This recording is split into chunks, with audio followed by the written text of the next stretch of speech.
தமிழ்மணி அவர்கிட்ட தான் வரணும் சார். ஆக இந்த சந்திப்பு இதுக்கு உள் இருக்கக்கூடிய அரசியல், இது அரசியல் தான் பேசியிருக்கோம்னு சொல்லிட்டாங்க. ஒரு பக்கம் விஜயின் வருகைக்கு அப்புறமாக சீமான் நிறைய விஷயங்கள் பேசியிருக்காரு. விஜய் தரப்புலையும் அந்த தமிழ் தேசியத்திற்கும் திராவிடத்திற்குமான அந்த ஒரு 2 தான் அப்படின்றத அவங்க கடந்து போனது இல்லை. அது என்ன அப்படின்னு கேட்கக்கூடிய அந்த இடம், இது எல்லாமே என்ன சொல்லுது? இந்த சந்திப்பு நீங்கள் முதற்கட்டமாக ஒரு விமர்சகராக நீங்கள் இதை எப்படி பார்க்குறீங்க? திரு ரஜினி திரு சீமானை தவிர்த்து இன்னொரு நபர் இருந்ததாக சொல்லப்படுவது கிட்டத்தட்ட உண்மை என்று நான் நம்புகிறேன். ரைட்டு. அது உண்மை இருந்தால் திரு சீமான் சொல்லியிருக்கணும்ல. இந்த சினிமாவை பற்றி பேசுங்க, நாளை எடுக்க போகிற புது சினிமாவை பற்றி பேசுங்க, ஒன்றும் தவறு இல்லை. நீங்கள் பாராட்டுங்க, வெல்கம். இன்னொரு நபர் அவர் கட்சி நடத்தலை, ரைட், அரசியலில் இல்லை, சினிமா நடிகர் இல்லை, அவர் அங்கே இருந்தது உண்மையானால் முதல்ல திரு சீமான் சொல்லியிருக்கணும்ல, அவரு இருந்தார் எங்கள் மீட்டிங்லன்னுட்டு. அதை மறைக்க வேண்டிய அவசியம். ரைட், நம்ம புரிஞ்சுக்க, அது கேட்போம். இல்லை கேளுங்க, அதை மறைக்க வேண்டிய அவசியம் வருகிற போதே இது அரசியல் மீட்டிங் மட்டும். அரசியல் அவர் ஒத்துக்கிறார் திரு சீமான், மறுக்க முடியாதுன்னு சொல்றாரு. ஆமா, கரெக்ட். நான் அரசியல் மட்டுமே என்று கருதுகிற காரணம், இன்னொரு நபர் இருந்திருந்தால் சரி, ரைட், நீங்க அது அவர் எதுக்காக இருந்தாரு? என்ன இவருக்கு வீடு, ரஜினி சாருடைய வீடு தெரியாதா திரு சீமானுக்கு? ஒருத்தர் கையை பிடிச்சி கூட்டி கொண்டு விடணுமா? என்ன காரணமாக அவர் இருந்தார்? நியாயமான கேள்வி. யாராக இருந்தாலும் it is all about politics, is all about perception. இந்த சந்திப்பு என்ன சொல்லுது? திரு ரஜினி தான் வர வேண்டும் அரசியலுக்கு என்று ஆசைப்பட்டார். ரைட். 2 உடல்நல சரியில்லைங்கிறது என்னை பொறுத்த வரைக்கும் கண்டுபிடிக்கப்பட்ட காரணம். ரைட். உண்மை என்ன? அவருக்கு ஏற்படுத்தப்பட்ட அவமானம் தமிழ்நாட்டு அரசியலில் யாருக்கு ஏற்படுத்தப்படவில்லை. தூத்துக்குடிக்கு ஹாஸ்பிட்டலில் ஒருத்தர் பணமும் வாழைப்பழம் வாங்கிட்டு போனார். நீ யார்? வேற யாருக்கும், எந்த தலைவருக்கும் எனக்கு தெரிஞ்சு 50 வருஷமாக எனக்கு அரசியல் தெரியும், கேட்கல. நீ யார்? நீ நான் ரஜினி. அப்படின்னா யார்? இவ்வளவு நாள் நீ எங்கே போயிருந்த? நாங்கள் இதெல்லாம் இருக்கு. அவ்வளவு பெரிய அவமானம் அநேகமாக அவருடைய வாழ்க்கையில் நடந்திருக்காது. நான் ஒரு அவுட் சைடராக ஃபீல் பண்ணுறேன். 1. நம்பர் 2, இவர் போராளிகள் கலந்துட்டாங்கன்னு சொல்லிட்டார். அவங்க கமிஷனில் கூப்பிட்டு வா வந்து சொல்லு, யார் போராளி? ஐயோ, நான் என்னத்தை கண்ட போராளிய? ஆக அவர் அரசியலுக்கான தெளிவும் இல்லை. அரசியலில் ஒருவன் தலைவராக வேண்டுமென்றால் அவமானங்களை தாங்கிக் கொள்ளுகிற தகுதி இருக்க வேண்டும். ரைட்டு. அது 2 வகையில் அடிபட்டார் அவர். ரைட்டு. அங்கே போய் அதெல்லாம் இல்லைங்க, எனக்கு யாருன்னு தெரியாது. புரியுது. அதனால் ஆனால் அந்த அரசியல் ஆசை இன்னும் அவர் மனசில் இருக்குன்றீங்க.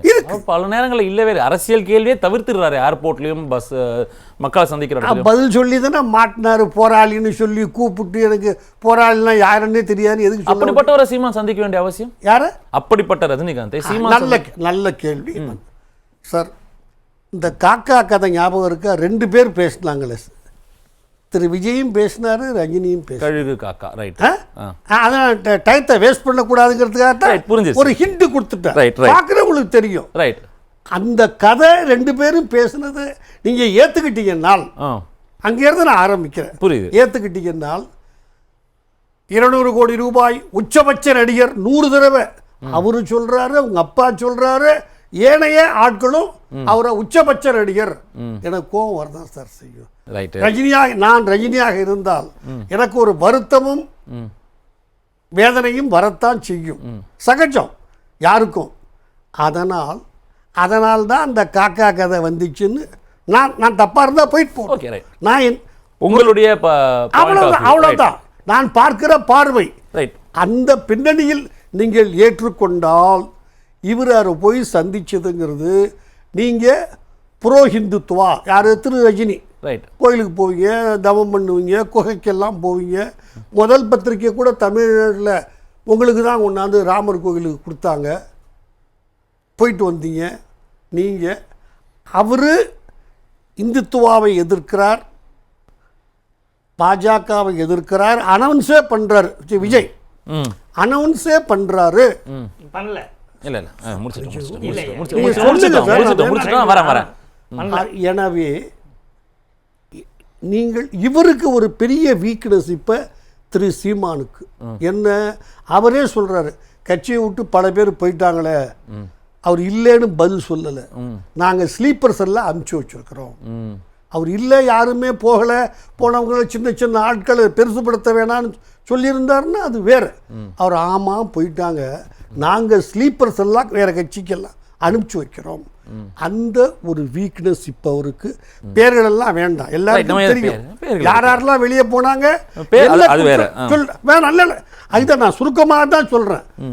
அந்த சூழ்நிலையில் அவர் திரு சீமானுக்கு ஒரு சின்ன இரக்கம் ஏற்பட்டிருக்கிறது, சரிவு. அவர் 24 வாங்கின வாக்கு சதவிகிதத்தை, ஒரு அங்கீகாரத்தை அடுத்து வருகிற தேர்தலில் காப்பாற்றிக் கொள்ள முடியாது என்கிற நிலைமை இருக்கிறதுனால் அவர் தன்னை விஜயை நீங்கள் நானும் எதிர்க்கிறேன், நீங்கள் எதிர்க்கிறீர்கள் விஜயை, என்னை ஆதரித்து ஒரு 2 வரி அறிக்கை விடுங்கள், முந்தியதெல்லாம் விட்டிருக்கார் அவர். நான் அரசியல் இல்லைன்னு சொல்லிட்டு கூட திரு ரஜினி அறிக்கை விட்டிருக்கார். உங்களுக்கு தெரியாதா யார் வந்தா நல்லதுன்னு, நம்பால் இருக்கா ஒருத்தன் சொல்லலாம். அதை எதிர்பார்த்து போனார். நான் ஆணித்தரமாக இன்னொரு நபர் இருந்ததை எப்போது ரஜினியும் இவரும் மறைக்க முயற்சிக்கிறார்களோ 100க்கு 100 அரசியல். ரைட். இது விஜய்க்கு எந்த விதத்தில் நெருக்கடி கொடுக்க போகுது? Yes sir. இந்த சந்திப்பானது இப்போ நீங்கள் சொல்றது காக்கா கழுகு போன்ற கதைகள் சொன்னாலும் அவர் அதை பத்தி ஒரு ரியாக்ட் பண்ணல இது வரைக்கும். அவரும் சொன்னாரு கதை தாண்டி இன்னைக்கு இந்த சந்திப்பு சார்ந்த விஷயங்கள் என்ன விதமான நெருக்கடியை கொண்டு வரலாம், என்ன கணக்கு சீமான் அவருக்கு போக வேண்டிய 2% ரஜினி ஆதரவாளர்கள், ரஜினி ரசிகர்கள் நிறைய பேர் இருக்காங்க, அதெல்லாம் மறுக்கலாம் இல்லை. அந்த ஓட்டு விஜய்க்கு போறதுக்கு பதிலாக இவருக்கு கிடைக்கலாம்ல, சீமானுக்கு கிடைக்கலாம்ல. நான் ரொம்ப ஸ்ட்ரைட்டாக சொல்கிறேன், எனக்கு சுற்றி வளைச்சி பேசி பிடிக்கவே பிடிக்காது.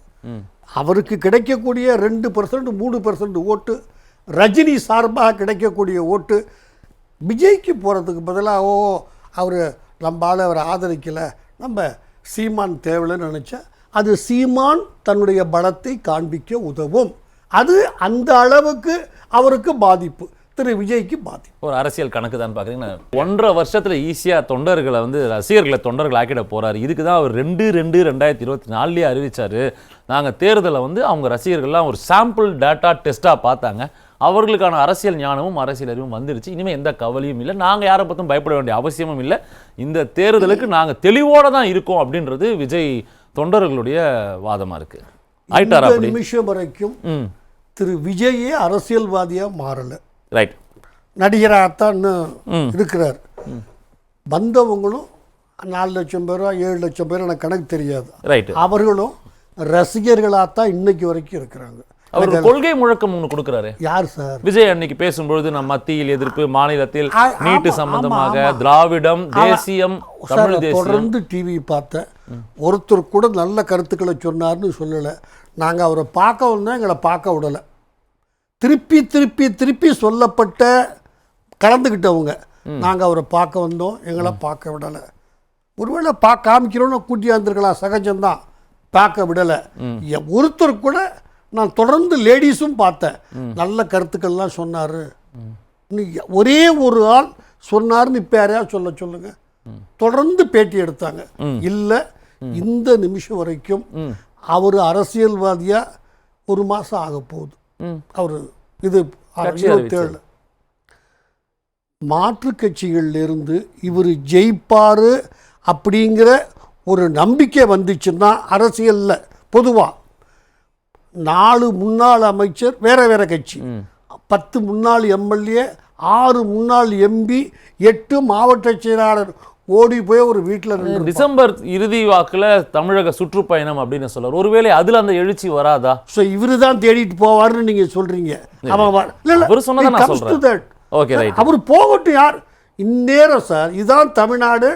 50 வருஷமா நீங்க பார்த்தீங்கன்னா அந்த புது கட்சியின் மேல் மக்களுக்கு மகிமை இருக்குமானால் 10 அரசியல்வாதிகள் தன் வாழ்வை புதுப்பிச்சதுக்கு இவர் பக்கத்தில் ஓடி போய் நின்றுருப்பான்.